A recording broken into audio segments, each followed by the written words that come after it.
Warning, this video is intended for adult collectors. It contains plastic collectibles, questionable opinions, and the biggest Blitzwing fanboy of them all. Do not panic. This is just a random review.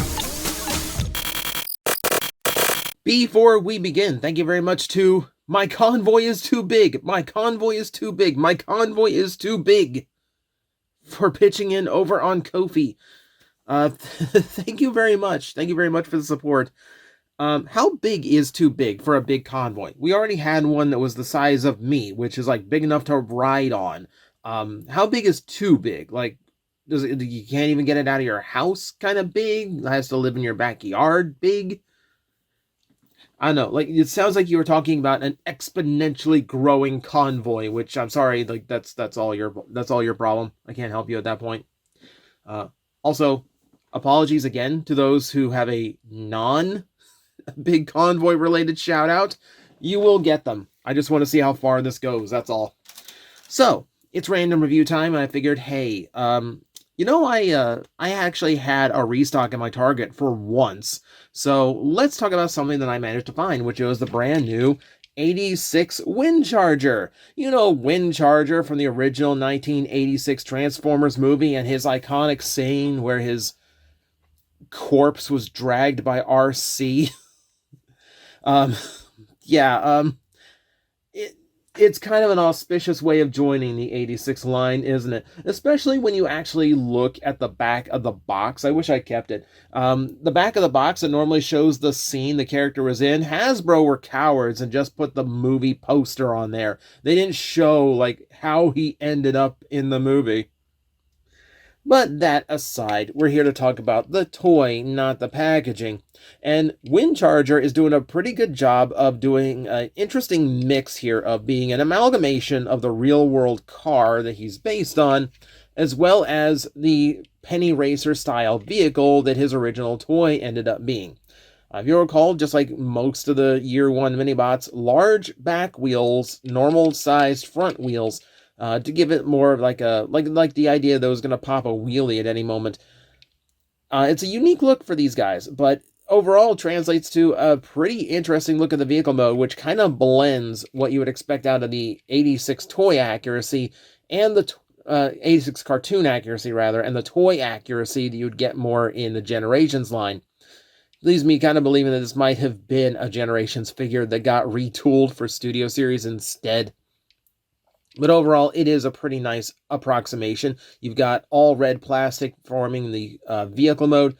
Toward the back section done in black paint, as well as these inserts for the windshields. Now, these are a separate piece once you see them in the transformation, and they are inserts. You can see the little like, I guess, like pegs. You can see the backside of the pegs going through the windshield. I will admit, that's not the cleanest look. This is really not how this should be done, but this is an improvement because they aren't trusting clear plastic to the structural integrity of the figure. And you know what? I will take that. I'll take that. Now, he is decoed pretty well in the vehicle mode. You got a white outlined Autobot symbol there on the top of the hood. You've got rims that have been painted up in silver, and then you have the front end, which has a lot of silver paint on it, as well as some metallic blue to give you, I guess, turn signals. Don't know this model car. It's half made up, so can't really speak of that. But the rest of it, I like the look. Looks pretty good. As far as other things you got here, you see that sticking out the underside. So weapon storage here is handled by a tab that can plug the gun into underneath the right, actually either rear wheel, really. And I think they missed a trick here, because, like, I've tried putting it the other way. It doesn't quite have space. See, it does not quite have space to tab in there correctly, where if it had, you could have actually had the gun be the exhaust pipe of the car. So unfortunately, that misses the trick. I've tried it on this side as well. This might just be a tolerance issue, but this tab does not fit this. It always see, it just keeps wanting to pop out and won't go in straight. So unfortunately, like a little bit of a missed opportunity from Hasbro. That would have been a neat little trick, but well, it's weapon storage. It's doing its job, I guess. You also see the slot in the front. That is for his other accessory. Since this is a Mini-Bot Deluxe, they tried to bulk it out a little bit and gave you an effect part. The effect part is meant to represent his magnetic powers, which you can display here in the vehicle mode like so. Now, the piece itself is solid plastic. It is not rubbery. It is not PVC that could risk like melting or damaging the ABS of the rest of the toy. Also, multiple color molding, because this is not paint as far as I can tell. No, this is all yellow plastic, and then the stems are molded in clear, so you don't even have to worry about like the colors getting messed up or anything, and that kind of separates the stems out from the actual effect. Now, I'm not sure why they handled it this way, because I think all yellow would have worked better. You can see like, you know, like there's like a blemish there in the yellow where the white is showing through. So it's a little bit weird. It's a little bit weird of an attempt on this, but I appreciate that it's not a soft plastic effect part like they've been doing, acknowledging that those also have been problematic. But now, let's get into the transformation. The transformation on this guy is simple, but like familiar. So I'm going to start by just taking the front section of him and unclipping it by pulling it forward and up. And then I'm just going to rotate everything all the way to the back. Basically, we've just unpeeled the vehicle mode in order to transform this toy. So this is going to seem a little bit familiar to a lot of you. So we'll get to there here in a minute. Let me get this piece up, and we'll do the upper body first. This is actually on a really tight double hinge, which makes it a little bit hard to work with sometimes. So go ahead and move it in that position so you can get these arms out. The arms are double hinged, so we'll bring them down like that. So I might as well just go ahead and flip the fist down as well, just so that's out of the way. Big surprise. He's already mostly in robot mode. Actually, pretty simplistic transformation here. So, from the back, you need to make sure that that tab there at the bottom, if the focus will work, as well as that tab at the top, both go in. Try to get the lower one first and then the upper one. And that'll snap everything together. It's hard to keep this in frame because of this long assembly. So let's go ahead and finish this guy off by doing that. And here's where this is going to feel a little bit familiar. So check this out. Take 1, 2, fold that in to go all the way up here. And you can see it has this effect of like accordioning together in order to actually turn into the leg. Now, you're going to think Viacon. Fold the leg in. You're going to think Prime RID Viacon, because it's the entirety of the vehicle rolling up into the legs. But it's a different setup here, because this is rolling into the shape rather than the usual, which is to literally accordion. I misspoke earlier. So this, we'll talk about that in a bit, but that is the trick that completes the robot mode. You can see it's actually a pretty simple transformation, all things considered, in order to get your mini-bot into his final form. If I can get mine to balance, because, well, hang on. There we go. It's got to get him properly adjusted in the hips. So yeah, the transformation has that weird trick to him, which does feel vaguely familiar, but done in a different way. We will discuss that here in a minute. But overall, fairly simplistic. Like nothing like crazy, no wild tricks or anything. It's just, you know, a fairly solid, effective transformation. And that's all you need sometimes. You know, it's not going to wow you if you need a transformation that's really engaging, but it gets the job done. So, take a look close up at the robot mode. He's pretty much what you expect. You've got the box head that's familiar to the character. You've got a pretty well sculpted face with the gray paint for the face itself. The gray paint on the top actually does a pretty good job matching the plastic around it. That's a pretty good take on that. And yeah, just a nice overall look to the robot. You got a little bit of paint inside the center chest, just to give it a little bit more depth in there. Actually, it might be some of the clear blue that's sculpted in. It's hard to tell from here. The red for the Autobot symbol there in the belly. A little bit more paint in the parallels. Okay, yeah, it is paint. There's the same color. Before and by then, like everything else is pretty much just stock standard. He doesn't do a whole lot of paint in this mode, which is interesting. Again, it's one of those things where like it feels underpainted, but if I think about it, no, he shouldn't be very well painted. He's a mini bot, so he actually is pretty spot on with his details.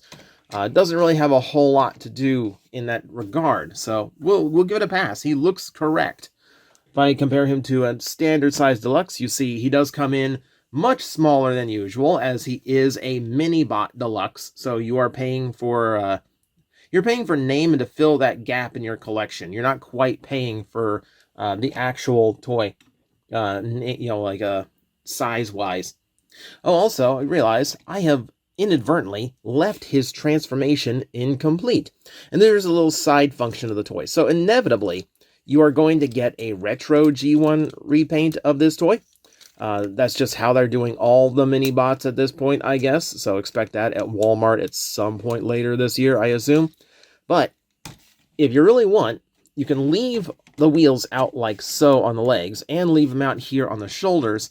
And what you end up with is something that looks far more toy accurate. So when this toy inevitably gets retooled into duller red plastic and more gray, like washed out gray rather than the bluish from the cartoon, and that familiar face from the Mysterians molding, yeah, you're probably going to want to leave the parts like this. And I think it's cool that they give you that option. So that once that retro comes out, you can look just a little bit closer. If you have two on the shelf at once, they can have some visual differences between them. So what you really need to do here is rotate this like so to clean up the look of the robot mode. Silly me forgetting that. But hey, works into the overall appearance and the overall review, right? So let's go into the articulation, and this is where there is some fun stuff here. So the head does rotate left and right. However, in order to get up and down, you've got a little lever in the back of the box. So if I push that down, he looks up. That's such a cool, clever trick that they very, very rarely do. So it's neat that they even thought of that. It's Studio Series, which means we get to use ball joints. So there's ball joints in the shoulders for articulation, full bicep rotation, 90-degree elbow bend. His wrist is ball jointed, though honestly, it's pretty hard to actually get a twist on, to the point where I would say he does not have wrist articulation, which is unfortunate.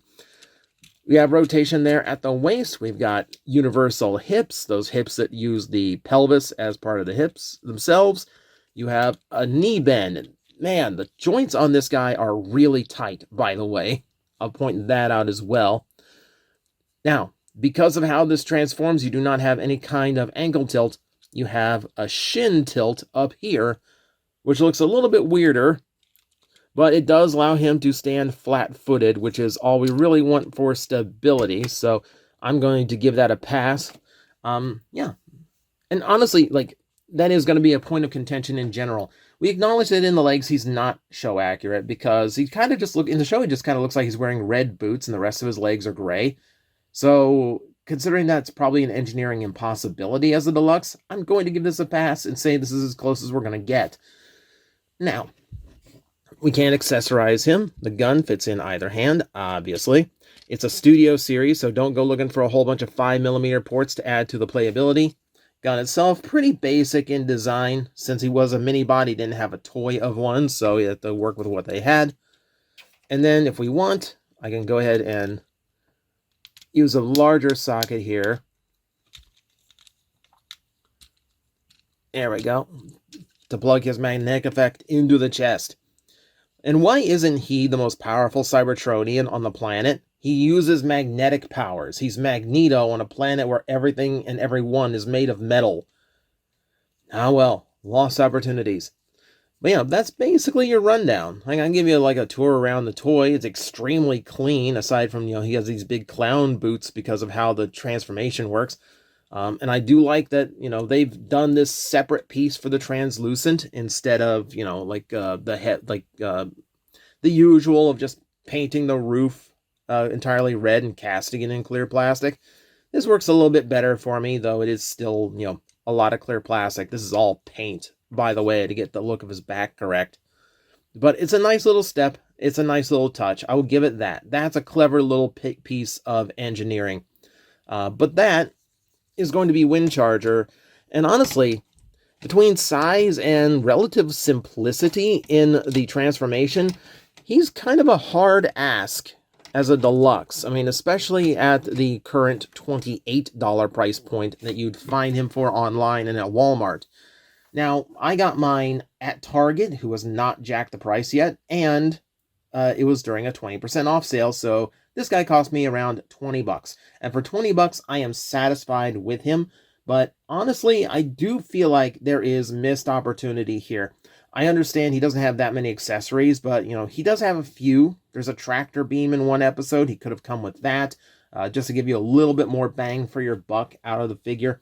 I do wish he had done the Viacon thing of accordioning the legs together, and then the wheel could have just snapped onto the back of the leg. I think that would have looked a lot more solid and a lot cleaner than the big clown shoes end up looking. And yeah, overall, like, aside from that, like, rolling up the vehicle mode trick, he really doesn't have that much going on to justify him.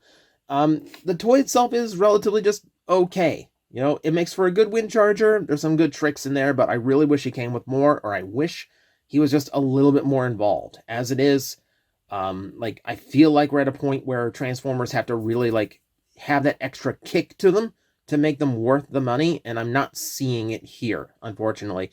But that might be just me. If you like what you see here, by all means, it's still a fine figure. But that's going to be it for me today. So thank you everyone for watching, and as always, I will see you next time. Hello everyone, I am Astral Agent Magnetar, a Tokusatsu VTuber, and I am streaming 4 times a week over on Twitch, Monday, Tuesday, and Wednesday afternoons, and a special late night one on late Friday/early Saturday. So come watch, come hang out, and let's make an impact together.